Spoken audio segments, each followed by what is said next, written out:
Welcome back to The Wandering Naturalist. This is Angela, she, her. And I'm Brandon, he, him. We continue on our storytelling around wild rice, and so far we've had Anne from the DNR, Stephen talking about Three Rivers wild rice, and I knew it was important to have context across the entire state when it comes to wild rice because there is a lot of different stories that can stem from rice that I don't think many notice. So this is when I got put in touch with Darren Vogt, Resource Management Division Director at 1854 Treaty Authority. So to tell another side of that story, especially one of tribal kinship and ecological stewardship, I am looking forward to Darren sharing more because I have listened to some of the other stories and awards Darren's got. He has made a life out of working with wild rice. So Darren, welcome. Can you introduce yourself to our guests, please? Sure. Thank you very much. Again, I'm Darren Vogt, and I'm Resource Management Division Director at the 1854 Treaty Authority. And for those that are maybe not familiar with what the Treaty Authority is, can you give a little context to that? Sure, and we could talk a lot about treaty rights. That could be a whole nother presentation, but just a quick little background on some of this. So under the Treaty of 1854, land was ceded to the United States government. So this 1854 ceded territory, which is present-day northeastern Minnesota, was ceded to the U.S. government. So it basically covers the Arrowhead region of Minnesota, Lake and Cook counties, most of St. Louis and Carleton counties, and portions of Pine and Aiken counties. So again, that Arrowhead region of northeastern Minnesota. But in exchange for ceding those lands, bands retained treaty rights to hunt, fish, and gather. So that word retains important too. These weren't special rights given to bands. They always had these rights. Bands are sovereign nations. So under the treaty, they retained rights to hunt, fish, and gather. So that's what the 1854 Treaty Authority does. So you work for the tribes? Correct. Yep. Okay. So 1854 Treaty Authority is governed by the Boyce Ford and Grand Portage bands. So those two tribal councils are our board of directors. And what, from my understanding and doing a little sleuthing, this has been like your job right out of college for like 20-some plus years. That's correct. Yeah, I was fortunate to begin working here, soon after college. I've been here, it's getting close to 30 years, which is crazy how time flies. But you must like it. Oh, it's been a great place to work, rewarding work, and the bands have been great to work for, so yes. And what kind of made you, I always like figuring out what were people's motivations to like work in natural resources. Did you kind of always know, or was this kind of you took an opportunity that presented itself at the right time? Yeah, I wasn't sure. I mean, growing up, I've always loved the outdoors and anything kind of biology related, and went to school for biology and a little uncertain where that was going to lead me, and caught a break and was able to get on here temporary to start, and that turned into a permanent career and lifelong career, which I've been looking back now, just so fortunate. Yeah, you don't get someone that's often in one spot for that long. I feel like at Three Rivers we get that too, and so when you find that, it's kind of, I think, speaks volumes for the workplace, the job that you're doing, and that you must feel a lot of fulfillment out of it. And I think that's where I read something where you were saying wild rice has become a part of you and it's your life's work. So just to get us a little bit more background to wild rice, can you touch a bit more on the cultural significance around wild rice in Minnesota? Sure. And to, go into, I am not a tribal member. I've been working here for nearly 30 years. So I've learned a little over that time, but, I may not be the best to speak on some of the cultural things. So if I do misspeak, I apologize, but I can share, some of the things that I do know.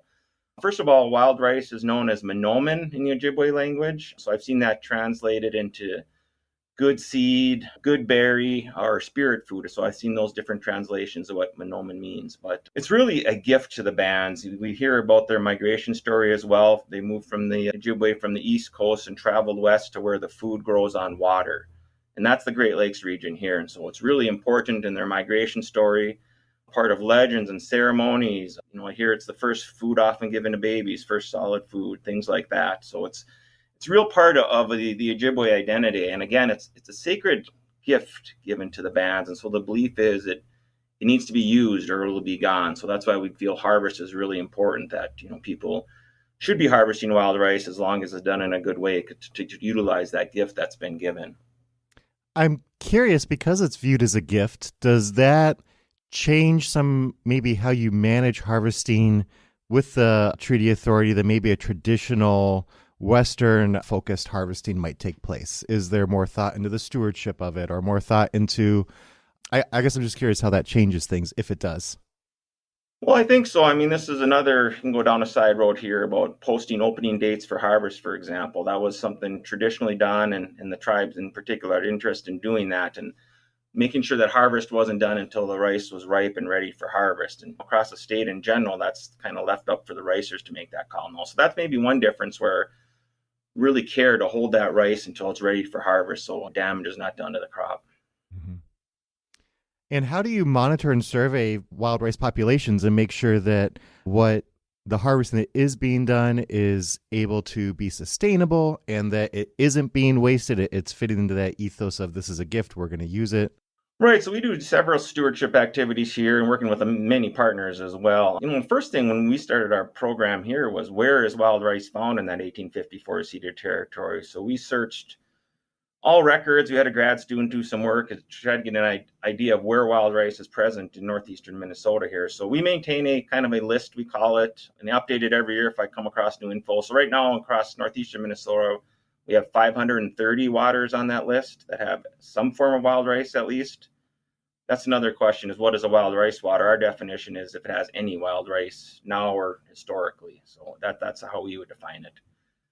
And then state agencies have done efforts statewide too. Pollution Control Agency and Department of Natural Resources have compiled lists. I think statewide we have about 2,400 waters that have had some wild rice historically or currently. So that work's ongoing as well. So again, with our focus in the 1854 ceded territory, we on that list of 530 waters, we survey those waters to see is wild rice present, what has changed in the lake, things like that. So we've hit over 400 since 1996. We visited at least once to determine wild rice presence.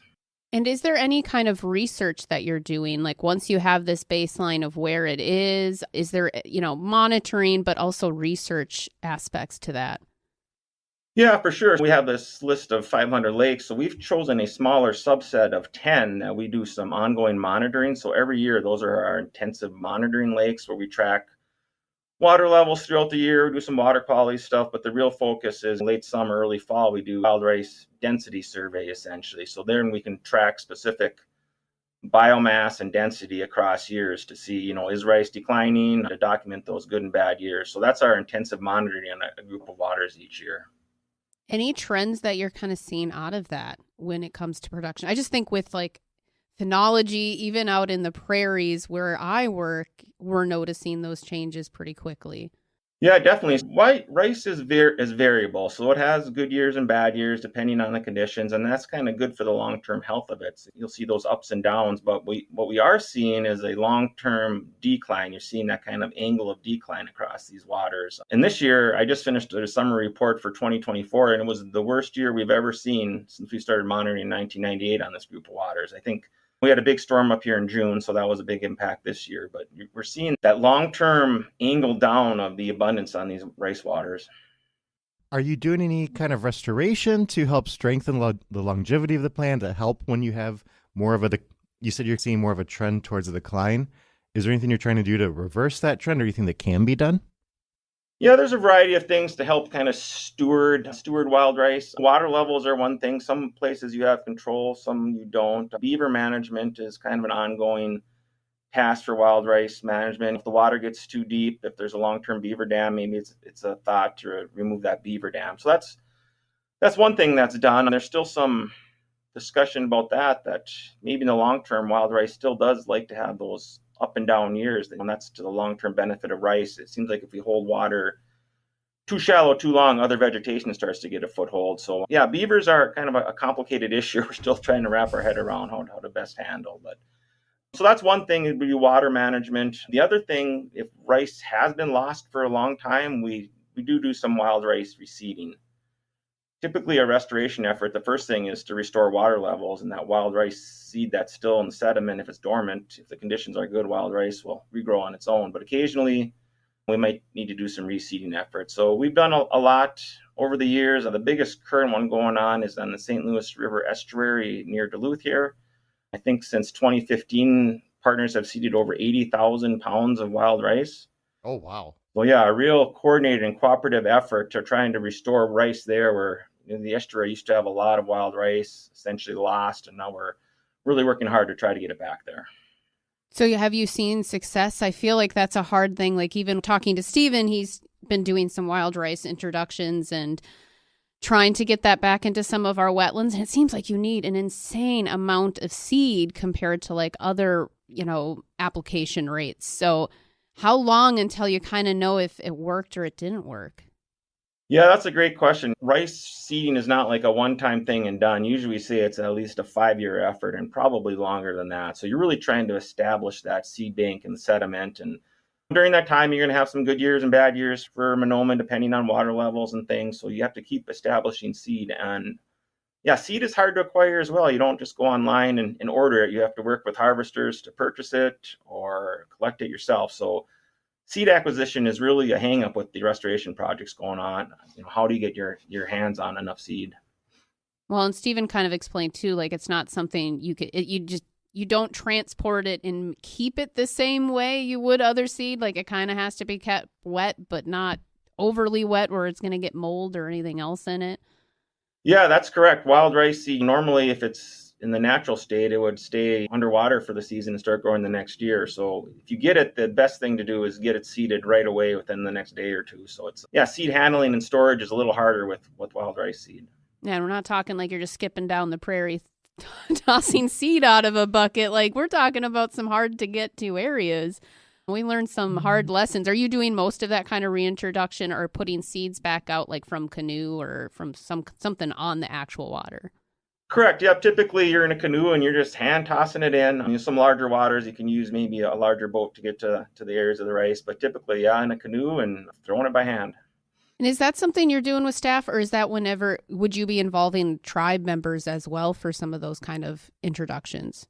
Yeah, there's been a variety of things. For the restoration I was mentioning in the St. Louis River, the Fond du Lac Band has been really the lead in getting seed. And so they purchase seed and get it out there either with staff or tribal members. I know there's been some community events here to get community members out seeding as well. So yeah, there's a lot of interest in that. And, that's kind of the fun part, out throwing seed in.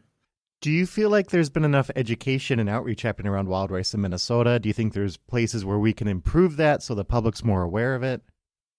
Yeah, I think it's really picked up over the last even 5 years. I say the interest and appreciation for Monoma has really exploded. So I think all the education thing is on a great path. I mean, there's always more you can do, but there's a lot of presence in schools. I know we do wild rice camps. A lot of the other bands do as well, where people can come out and try harvesting rice for a day, try processing rice. So really get people aware and interested in the wild rice harvest, which is an important thing.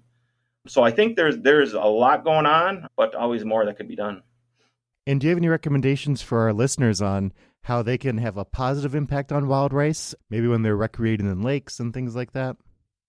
Yeah, another great question. I think, first of all, be aware of what wild rice looks like and its presence. Wild rice and other aquatic vegetation are not weed. Removal should be at a minimal. Boating through areas with wild rice, we don't want to harm wild rice that way. Be aware and appreciate wild rice would be a big thing. And the other thing I think is important, I touched on a little bit, is get interested in wild rice harvest. I'm a big believer that harvesters are the people that utilize the resource, care about the resource, advocate for the resource. So I'm big on getting people into wild rice harvesting, recruiting, retaining harvesters, getting the youth involved, things like that. Absolutely. We talk all the time at my site. People cannot care for something if they've never experienced it and if they don't connect to it. It goes from being this kind of metaphorical, like, oh yeah, that's something I should care for, to something that really becomes intrinsic to your life. One other thing I'm curious about, do boat wakes have a big impact on wild rice? Yeah, they can. I know some other bands have done a little bit more research on this, that when wild rice reaches the water surface, it's called the floating leaf stage. It's usually end of June into July. So if any big increases in water levels or large waves could potentially uproot the plants during that time. So there's concerns about if a big storm comes through is one thing, but large boat waves as well could potentially uproot plants. Yeah, we ask people to be aware of, if you're boating around wild rice, to please be aware of the potential impacts from boat waves. Do your jet ski and your water tubing maybe a little farther away? Correct, yep. Or not at all. They're fun. I enjoy my jet ski occasionally, but I do try like to make sure there's slow no with floating. I don't need to go no fast. weeds on the other side. Yeah. I am one that has never gone wild ricing. It is on my bucket list, and I don't think we've painted that picture quite yet. So for those that are maybe this is piquing their interest, how can people access that type of experience, or how could you help paint that picture of what that experience is like? 'Cause from everything I read and I've watched, like, this is a powerful experience for most people. It is, and it doesn't require a lot of equipment. You need a canoe, some racing sticks or knockers, and a push pole. So that's not a lot, but typically you have to make those things. A lot of times you can't really order those. Part of it is to find someone who has raced before. I think that's always helpful, and I know that's a roadblock, but reach out and see if you know someone that's done it before. That's the best way to get into it. And just to describe the process, it's typically done by two people in a canoe. One person will stand in the canoe with a long pole and push the canoe through the rice. And in a good year for rice, these lakes can look like a field. You really can't even see any water. So it looks like you're canoeing through a wheat field, for example, if you're really in a good rice bed. So it can be slow going. So yeah, one person propels the canoe and the other person sits in the canoe with two small racing sticks or knockers, and with one bends the plants over the side of the canoe and then gently brushes the top. And so then the ripe seeds fall off into the bottom of the canoe. And you proceed, like that's the routine, like go for 6 hours if you can, I guess. But it's good racers really get a rhythm and routine going and know how to effectively harvest rice while not hurting the plants. And correct me if I'm wrong, but as I understand it, that's just like the first part of the process. Then you have to dry the rice, you've got to remove the chaff. It's a fairly involved process. We probably don't want our listeners going out and being like, I'm going to harvest wild rice now, I saw it, and going and collecting it. You probably don't know what you actually have to do. That's not respecting the resource. Like you said, go with somebody who knows what they're doing. Are there laws as well about harvesting wild rice? Yeah, there is different restrictions on, basically it's your average canoe size. And I think there's a length and weight restriction on the rice knockers. But otherwise, if you're a state member, you need a state license, just as you buy your fishing or deer license. Tribal members aren't required to get a license if they're exercising their treaty rights. But yeah, a license and then just that little bit of equipment, essentially. And you bring up a good point about processing. Once you harvest the rice, it's not ready to eat. You have to do the processing where you parch, dry, hull, and winnow it. People can do that themselves, or there are different wild rice processors that you can bring it to, and they'll do it for a fee. Yeah, I'm going to do it. It's one of these years. I'm going to finally do it. It just feels like I've noticed when I have people out seed collecting and gathering in the prairies, like people leave really grateful. Like, I don't know if it's having that task at hand of like busy work with your hands and you're in nature and you're kind of slowed down, but everyone just says like it serves as like their therapy to be out there. And so I'm imagining wild rice is pretty similar to that experience, but on the water.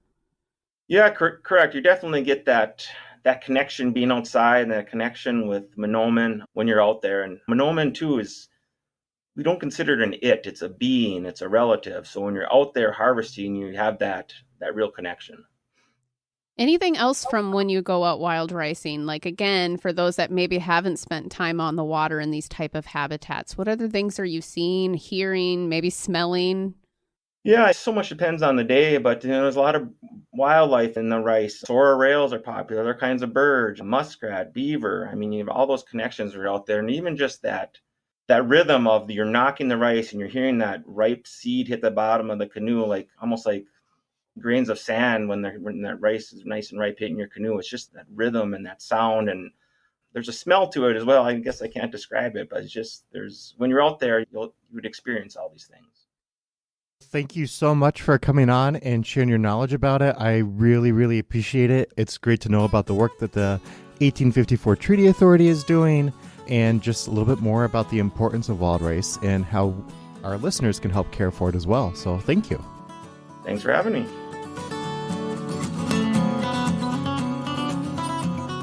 I have a deeper appreciation for yet another fantastic living thing, wild rice. I know we probably say that in every conclusion where we're both awe over how much we've learned and a deeper appreciation. But I really enjoy when we take these deep dives like into plants, right, and not just animals. Well, and I like doing deep dives on anything, and it is fun. And I think the reason that we always are so in awe and fascinated every episode is that these are just really, really cool things. And I don't know who does it. Whoever picks the topics every month just is spot on. They do an amazing job. Nailing it. I am always really interested in those topics. Yeah. And I've really appreciated, too, like anytime we can bring the historical perspective to it and that tie to Minnesota specifically with wild rice being so significant. And I always enjoy, like, I love that Anne gave us the words Monoman and Peason to just, like, really make sure that the indigenous communities from Minnesota, how impactful this plant is to them. Absolutely. And I think our listeners learned something new, good trivia, the pop question lesson on those names, but also remembering 1977 for the historical date for when it was adopted as our grain. And I think, too, something that's really cool is the fact that we have evidence that's been here for at least 12,000 years. That's really amazing. And that's with glaciers coming through and erasing things and creating a blank slate, and we still have it going back that far. It's an amazing plant. I had no idea it went through 3 different stages of like submerged, floating, emergent.